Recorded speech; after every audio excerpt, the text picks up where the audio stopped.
Hey everybody, it's Mike from the Mike Wagner Show, powered by Sonic Web Studios and brought to you by official sponsor of the Mike Wagner Show, international warring author Mia Molson's The Missing, available on Amazon and paperback and ebook.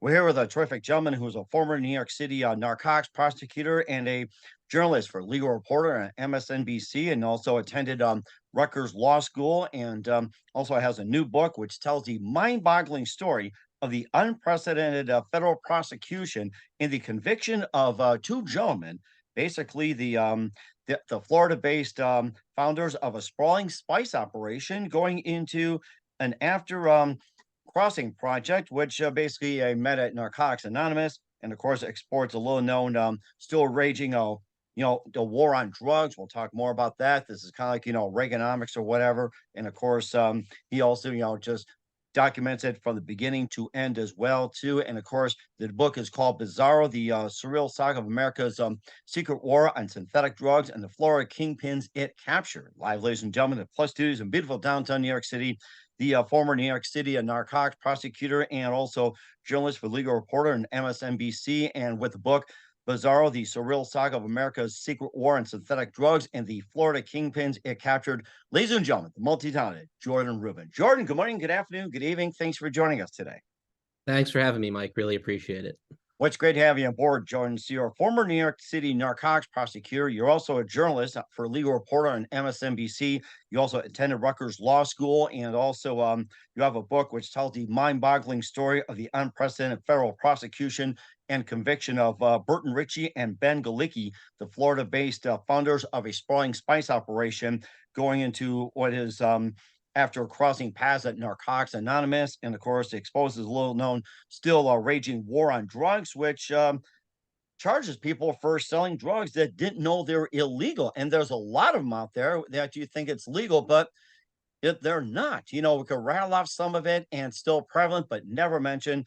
It's in a book called Bizzaro, the Surreal Saga of America's Secret War on Synthetic Drugs and Florida Kingpins it captured. And before getting to all that, Jordan, tell us how you first got started. Sure, with the book. So with yourself first of all, then the book. So how did you get started in your career, especially being a narcotics prosecutor in New York City?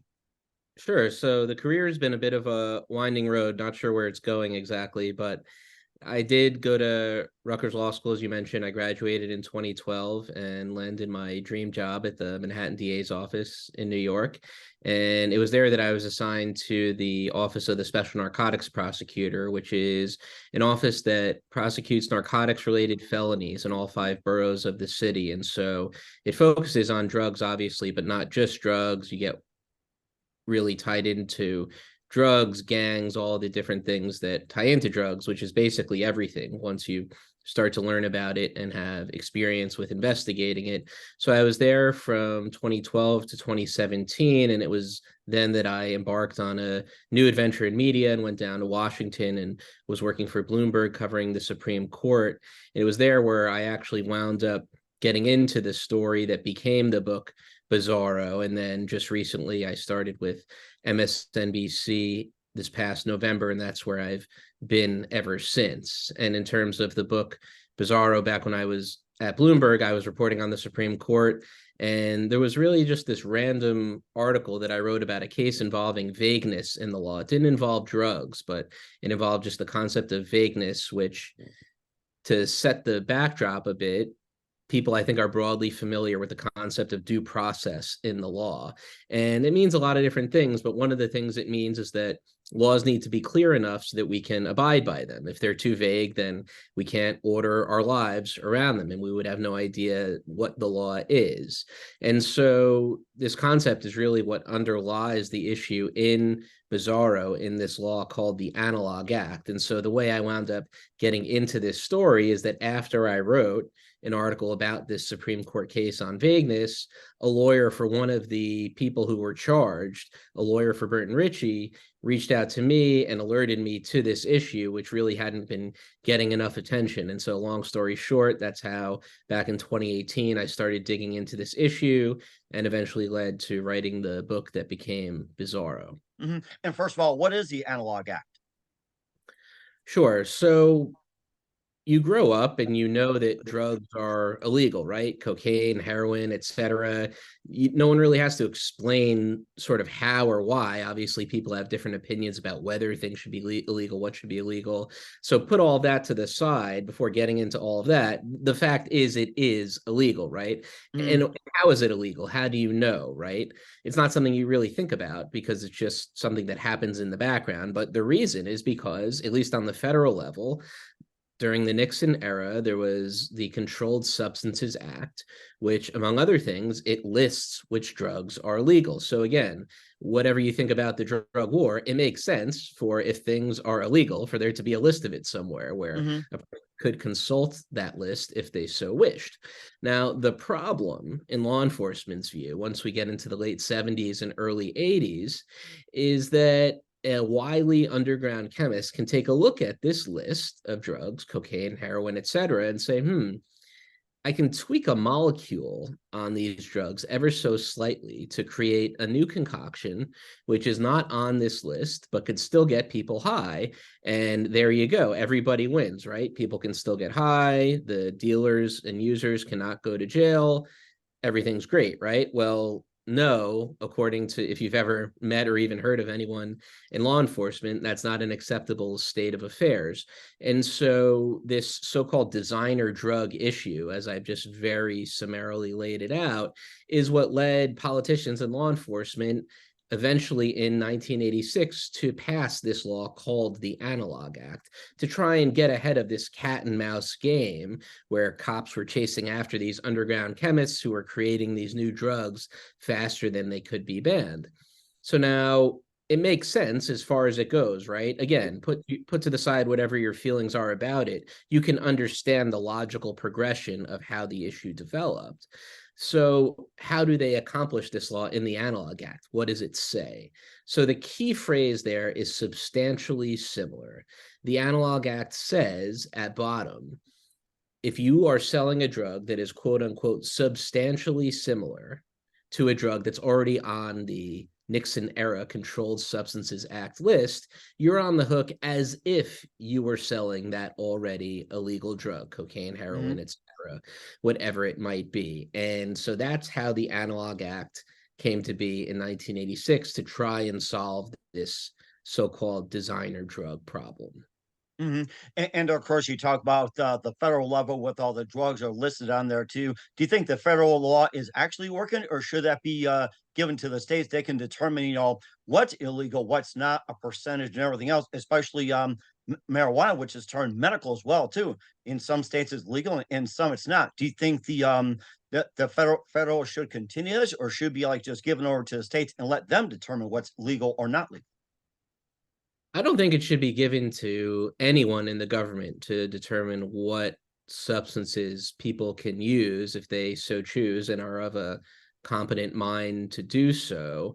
I think the federal state distinction is sort of it's an important issue, but it's an issue within the subject of sort of rearranging the deck chairs on the Titanic, so to speak. But nonetheless, we're on the Titanic, so it's important to talk about. That's not going away anytime soon. Mm-hmm. You bring up marijuana, for example. It's a very important issue on the federal versus state level because even from a decade ago, it's a world that you almost couldn't conceive of legally now, where it's increasingly becoming legal in many, many more states, whether it's medical, recreational, some combination of the two. The problem is, under the Controlled Substances Act, that Nixon era law, cannabis is still on the most restricted federal schedule. So even if it's not the federal government's top priority, you have these shops that are operating in the shadow of this possible illegality, even if they're doing everything possible to try and comply with the law. There is that possibility at the end of the day that the feds could come after them potentially if they wanted to. And so one of the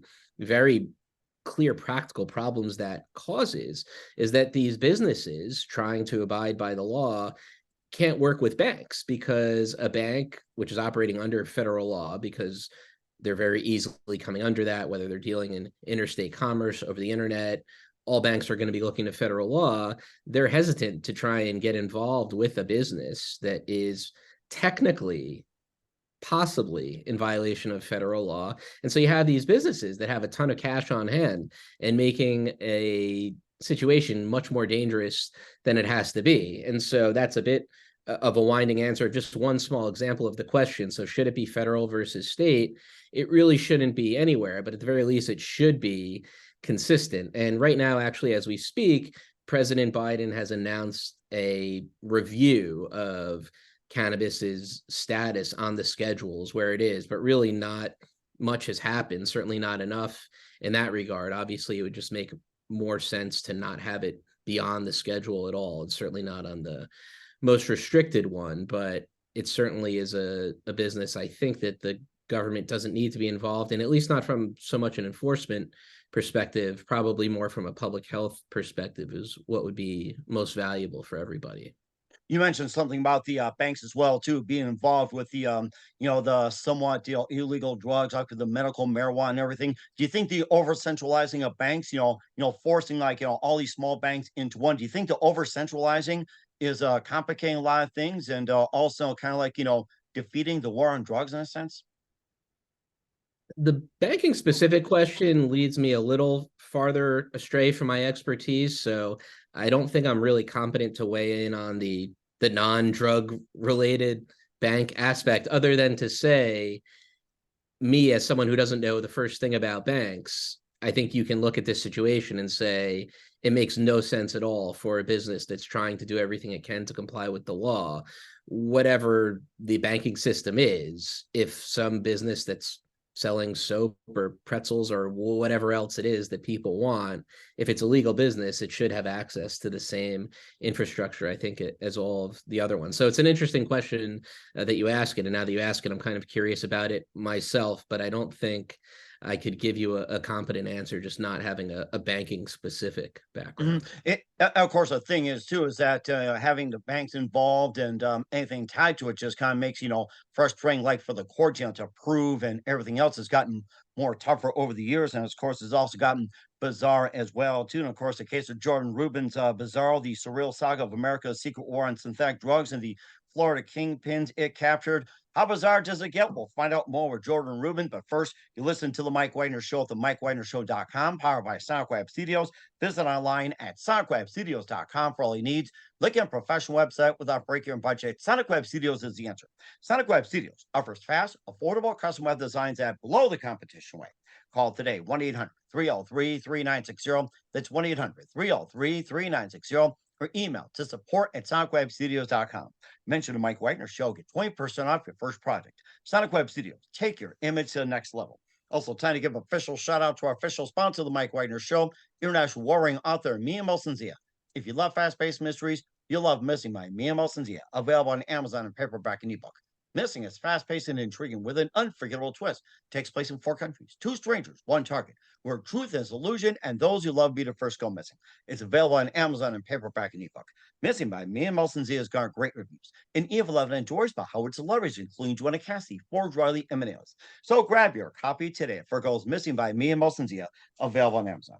Also, check out the Mike Wagner Show at the MikeWagnerShow.com or 40 podcast platforms. Heard in 100 countries, including Facebook, SoundCloud, Spreaker, Spotify, iHeartRadio, also Podbean, Apple, Audible. Also follow us on BitChute, Rumble, YouTube, LinkedIn, Instagram, Twitter, TikTok, and subscribe. Tickets with you on any mobile device. And for great gift ideas, go to Amazon.com. Check out the Mike Wagner Show podcast.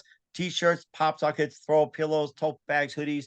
Makes great gifts 24/7. Go to Amazon.com. Be sure to check out the Mike Wagner Show podcast. And for more great gift ideas like great books like Wincing, Once and Wrinkles, also cool items like t-shirts, pop sockets, hoodies, phone cases, and more. Amazon.com/Mia Molson-Zia. Check it out today and support the Mike Wagner Show on Anchor FM, PayPal, and the MikeWagnerShow.com.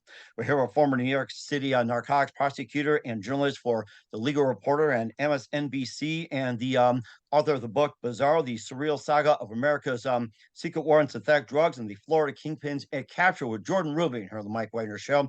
And of course, a bit about Bizzaro, how you got the idea of the book from talking to one of the people, and just tell it's a mind-boggling story, the unprecedented federal prosecution conviction of 2 Burton Richie and Ben Galecki. So tell us about the first 2 men, and how did they meet, first of all, besides get involved with Narcotics Anonymous? Burton and Ben, they both grew up in the Pensacola, Florida area. They're both at about 50 years old today. They're actually both in federal prison today, but the long winding road that led them there, they actually had earlier crossed paths in the Boy Scouts when they were younger. They were a few years apart, so they were in the Boy Scouts at the same time, but in different troops. And then about a decade or so later, once they're into their teens, anyway, they crossed paths at Narcotics Anonymous. Burton had gotten arrested at 19 in an acid sale at a nightclub. And as part of his court-ordered plea deal that was a diversion deal that was basically a no contest plea, got him out of it, he had to attend Narcotics Anonymous meetings. That was part of the deal. Ben, he was younger in high school at the time, and he was forced into meetings as well. He was joyriding with friends. He was drunk at school, basically just getting into youthful type trouble. And so through different paths, they both wound up crossing there, and they stayed in touch over the years. And so, of course, the deep irony, one of the many ones in the story, is that one of the main areas in which they crossed paths in their lives as teenagers, at least, led them eventually to staying in touch and creating this drug empire that landed them in federal prison all these years later. And what was it? What was that one moment for them that wanted to get involved in drug empire? Was like, do you think Narcotics Anonymous, in a sense, helped? Do you think it also kind of like hurt in a way, or was it like just rebelling and give them an idea of like an excuse to start a drug empire? I think it just happened to be where they crossed paths. I think it really could have been anywhere. It could have been in a drama club or on a baseball team or anything. It just sort of the weirdness of this story. That's where they happened to meet. And it meant different things to both of them. Burton would be the first to admit that he had a problem, and I think was grateful to have been effectively forced into meetings there. He would consider himself an addict, and he still takes his recovery very seriously to this day. For Ben, I think it was more of just something that he had to do. He didn't really consider himself an addict and doesn't to this day. And that just happened to be the absurd backdrop to this story, that where eventually led to people who, in the government's eyes anyway, were classified as drug kingpins. But that's just where they touched base at that point in their lives, and weren't in touch every day or anything like that over the years, but they stayed in touch and eventually wound up coming back together to form this empire. Mm-hmm. And how is this Burton Richie thing was so strange and so bizarre? It also led to this whole vagueness of the thing. And what was like really bizarre about the whole thing that just simply ended in a no plea? Sure. So in terms of Burton's case when he was younger, right. So that was really an unremarkable case in retrospect, in the sense that it's the type of lower level case that goes through the system all of the time. I don't know if he or the court system would have thought that he would have wound up being convicted as a drug kingpin all of these years later. But it was a very typical case in the sense that with someone without this prior history, you can get a shot if you have a relatively low level case and you have the right legal representation to help you get through the court system. So that part of it was relatively normal. Of course, he didn't stop there in terms of having trouble with the law, despite his best efforts. At least he would put it that way. Mm-hmm. And do you think that particular case just led into major changes in the law in that? In terms of his case when he was 19, I don't think so. I think that really the major changes potentially will come in the case where he was eventually charged under this Reagan era Analogue Act, but that wouldn't happen for decades later, after he and Ben started this business selling synthetic drugs and eventually came onto law enforcement's radar that way.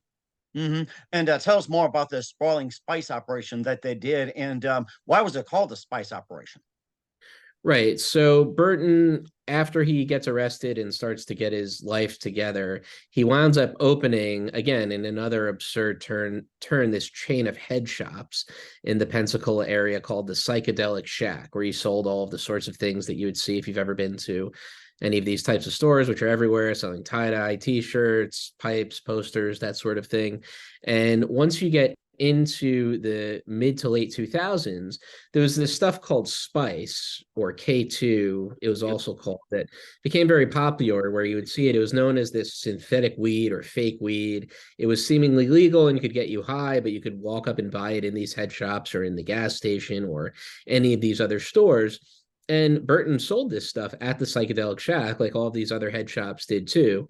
They were doing it out in the open. It wasn't a clandestine thing. A cop could walk in and buy it too if they wanted. It was just the latest so-called legal high craze, of which there were many different types over the years. All these head shops always did and still do, even to this day. But so Burton, being this entrepreneurial mind, he's looked around and said, well, if my shop is selling this stuff, spice, and it's flying off the shelves, he had the idea to start distributing it to other head shops like his around the country. And so that's when he went to Ben and asked if he wanted to get in on starting this company, which they called Zen Sense, which wound up distributing spice to head shops all across the country and would later be called a kingpin drug empire by the government.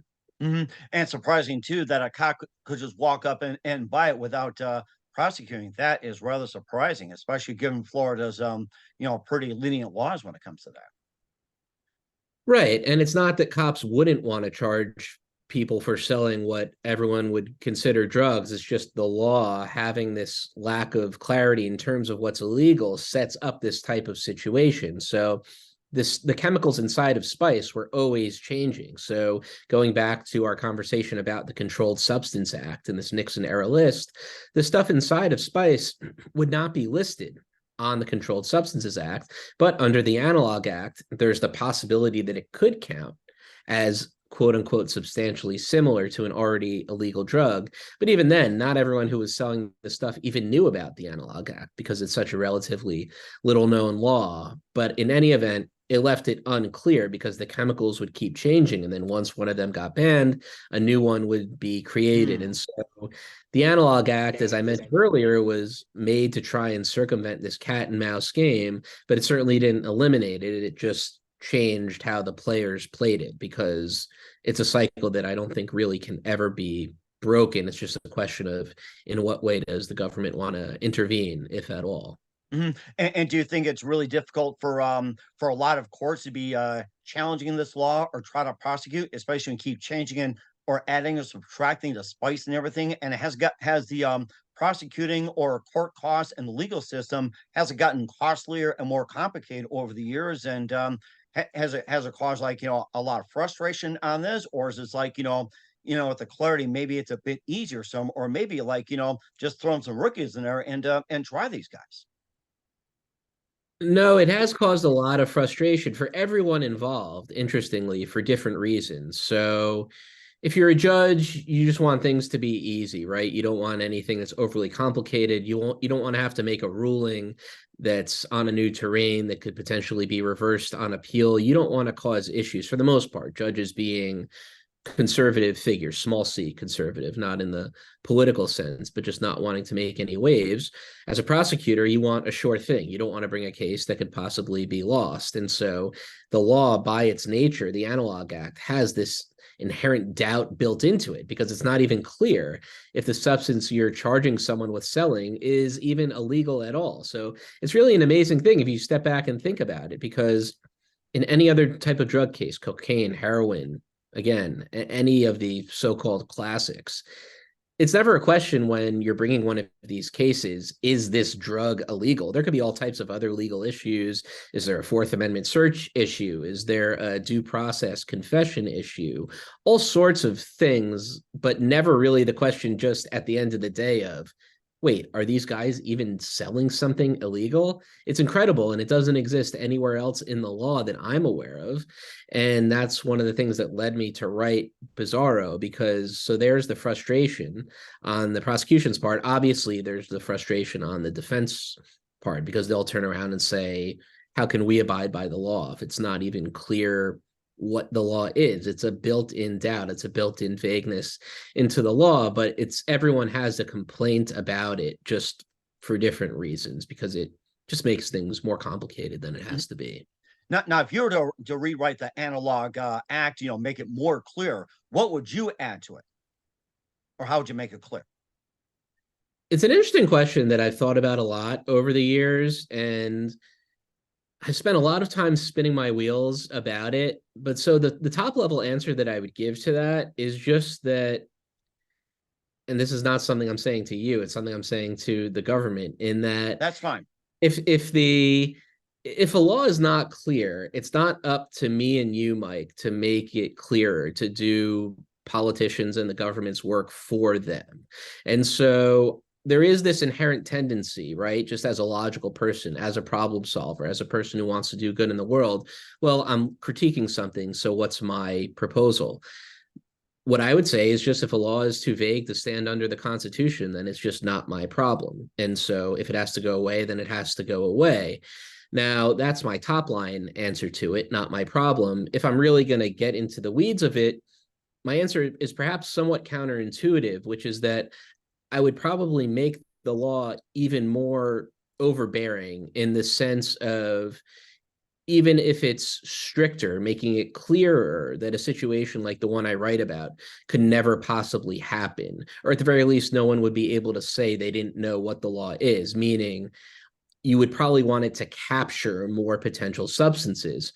Now, that would prevent people like Burton and Ben in the book Bizzaro that I write about from being able to have any reasonable claim to saying they didn't know they were possibly breaking the law.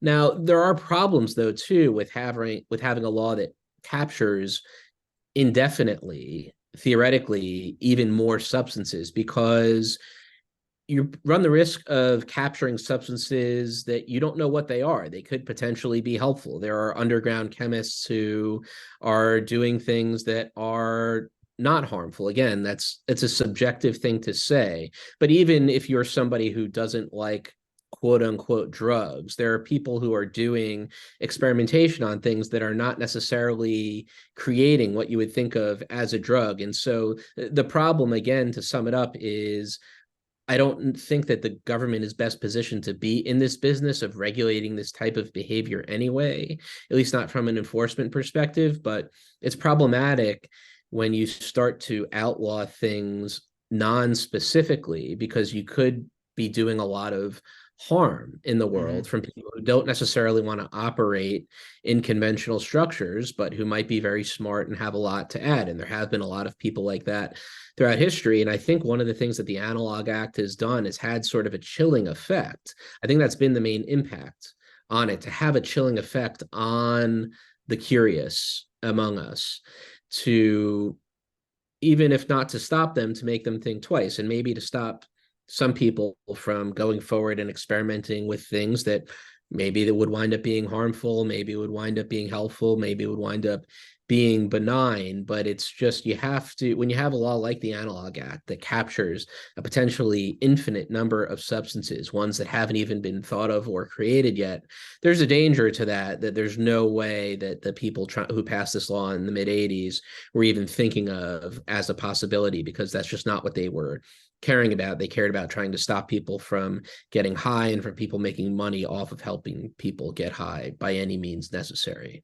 Do you think the source of frustration when it comes to trying to clarify this law, the source of frustration, do you think that's coming from like the taxpayers who have to put in more money, try to put in like, more regulation and everything? They think that's becoming more of like was like a waste of taxpayers' dollars? Or do you think, at times, do you think it could be worth all that money?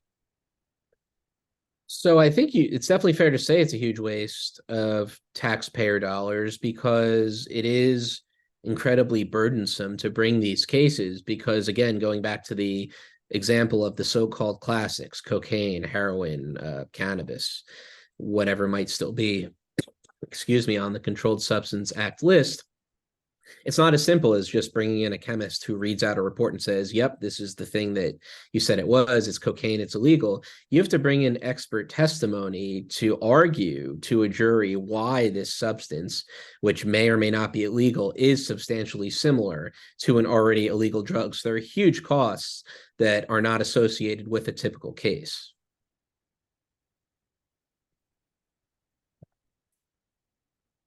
What do you think the verdict would have been? Sorry, I think you cut out a bit. Oh, yeah, I was having a little tough. Mike Wagner show, and in here. So we're back now on, and apologize for technical difficulties here. And if this case were to be, tried in New York, this happened in New York, what would be the outcome of Burton Richie and Ben Galecki? So on the state level, it wouldn't be able to be tried, at least not in this way, because it doesn't have this federal analog act. If they're selling a substance that wasn't on the state list of laws, then the authorities are just out of luck and the defendants are in good luck. And it's that exact type of situation that in the mid 80s, the politicians were trying to stop. They wanted to make sure that you cannot sell a substance that gets someone high without facing criminal consequences for it. That's not exactly the way they put it, but that's really the gist of what they were trying to do, to have this backstop at the federal level so people couldn't get around what at least they would term, they being the politicians and the government, as a loophole in the law. It could just as well be called complying with the law by not violating it. But even the way you frame that, whether calling it a loophole, compliance, or anything else, will indicate what you think about the issue overall. Obviously, in our use of language, as you know, that will, even in a seemingly benign way, will say a lot about what you think about the issue. You also mentioned news about President Biden just announcing that there was the I'm trying to remember what it is. It's amending to the law and such. And do you think that anything's going to make it more clear, or do you think it's going to take some time? And about the next president, do you think they're going to enforce that? Right. So the thing is looking at where cannabis is listed on the schedule. So it's currently under Schedule 1, which is the most restricted schedule, which makes absolutely no sense at all. Other things on this schedule are heroin, LSD, and you could argue certainly there's a difference, I think, between heroin and the psychedelics, and you could say none of it should be on it at all, but you certainly can't say that they're the same thing as cannabis. But so what Biden has said is ordering a review, not saying that he thinks this stuff should be legal necessarily, just that perhaps it should be on a less restricted schedule. So it's a very incremental approach that's not going to work any sort of total revolution in the law as far as legalization, but it could at the very least allow some officially sanctioned research into this plant, which there's been unofficial research going on for many years, which doesn't leave really that much to be known, only to be known officially under government circumstances. So whether anything comes of it, maybe it might be changed to a different schedule, but it will take some time. And as far as what the next administration might do, really could be anything. It's most likely not going to be a top priority really of any type of administration, because drugs, one way or the other, usually are not. And the conversation, I think, has been changing a bit, but generally you're not going to see someone, at least not running for president, someone who's going to be the nominee for either major party, making drug legalization an important part of their platform, because they must just look at it and see it just doesn't necessarily make a lot of sense to do that, because you only have a couple of choices at the end of the day, and they might not want to make or break themselves on that issue, which other people might not agree with, who might agree with them otherwise on sort of more mainstream issues. And then assuming that Burton Richie and Ben Galecki, get out of jail on some circumstance, do you think they'll do the same thing again, do something different, or you think they might have learned their lesson? They're not going to do the same thing again. Whether they learn the lesson is an interesting question. I think there are a lot of different lessons there. I think in their eyes, they still don't think they broke the law, even if they don't necessarily think that they were doing a good, benevolent thing by moral standards. But I would be very surprised if they went back and did this again. Even the judge in sentencing them in Las Vegas in their most recent trial, and this was in 2020, he had to sentence them to a mandatory minimum of at least 20 years in prison under the Kingpin law. He even said then that he didn't think that they were at risk of recidivating, which is the fancy legal criminological term for breaking the law again. And so that just again shows another of the many absurdities in this story. But no, I would be very surprised if they went and did this particular thing again, just to not want to have to go through the hassle, because no matter what happens, it's already, I think, ruined their lives in important ways. Not that their lives are over, but they've lost a significant chunk of it due to this. And of course, what do you want a reader to get out of the book from Bizzaro? In the first instance, I want people to know about the existence of the law. I'm not looking to tell people what they should think about it, but even lawyers who specialize in drug cases, I found don't even know that this thing exists. Huh. And so I think and so if that's the case, then I think just, even normal educated people, whatever your level of education is at all, probably don't know about it either, unless you have specific reason to know about it. And so it's really just about raising awareness in the first instance, because going back to your good questions about taxpayers, it's something that the government is doing in our name with our money and putting the force of prosecution and imprisonment behind it. And so I think that certainly if you're generally interested in the war on drugs, this is an aspect of it that is little known and you'll want to know about. And even if you're not necessarily interested in that, I do think it calls into question really these epic moral issues that extend beyond drugs. And it really asks questions about what do we want our government to be doing for us in our name, and what do we want the law to do for us, or possibly not do for us, if this leads you to the conclusion that maybe it's better to leave well enough alone sometimes. And where can we find your book, Bizzaro, at? Everywhere good books are sold, jordanrubin.net, any of the big booksellers online, and you should be able to go into your local bookseller and buy it. And if it's not in there, I would cause you to politely make a scene and demand them to immediately start stocking Bizzaro politely. or wave some cannabis or something. I'm kidding. Whatever you do, I can't bail you out, but I would appreciate it. Okay, well, those are some ideas. And what's coming up for Jordan Rubin of Bizzaro? I'll find out just 1 minute. You listen to the Mike Wagner Show at the MikeWagnerShow.com, powered by SoundCloud Studios, and brought to you by our official sponsor of the Mike Wagner Show, international warring author Mia Molson's They're Missing. We'll be back with the author of Bizzaro, the surreal saga of America's social secret war on synthetic drugs, Jordan Rubin, after this time. We're back with author Jordan Rubin, Bizzaro, the surreal saga of America's secret war on synthetic drugs and the Florida Kingpins that capture here on the Mike Wagner Show. And just a great insight which you gave into about Bizzaro, the war on drugs, the Analogue Act. I learned a lot. And just a couple of things. What else can we expect in 2023 and beyond? Sure. So in this story, we're waiting to see. It's a cliffhanger, really, as it ended, because Burton and Ben's case is still on appeal. Amazingly, it was argued all the way back in December of 2021, and we're still waiting for the appeals court to rule. No matter which way it rules, the losing side in it will probably appeal even further, possibly even all the way up to the Supreme Court. So we're waiting for a ruling any day to find out what the next chapter of Bizzaro is going to be. As we sit here today, Mike, no one knows. And of course, I say, stay tuned, folks. And who you consider biggest influence in your career? Biggest influence in my career? That's Yes. interesting. I'd have to say my father, who's a lawyer, who I probably didn't give a whole lot of thought to what I was going to do growing up, because I probably always thought it was going to be law, and he didn't dissuade me from doing that. So it's an interesting question, and probably not one that I've thought a lot about explicitly, but I do think it's probably a pretty obvious answer. And very obvious indeed, too. Made a good choice. And what's the best advice you can give to anybody at this point? At this point? Yes. Oh gosh, my best advice is probably don't listen to me. Don't try this at home. But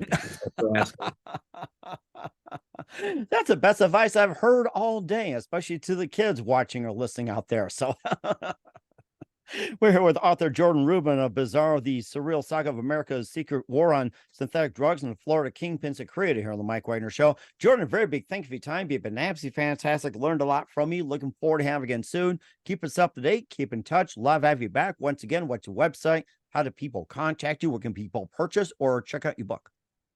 Sure. So jordanrubin.net.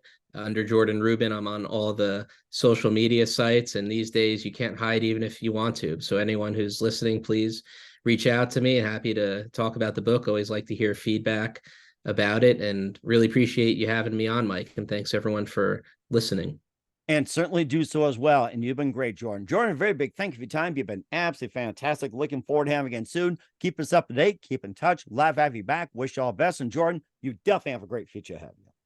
Thanks, Mike. Appreciate it.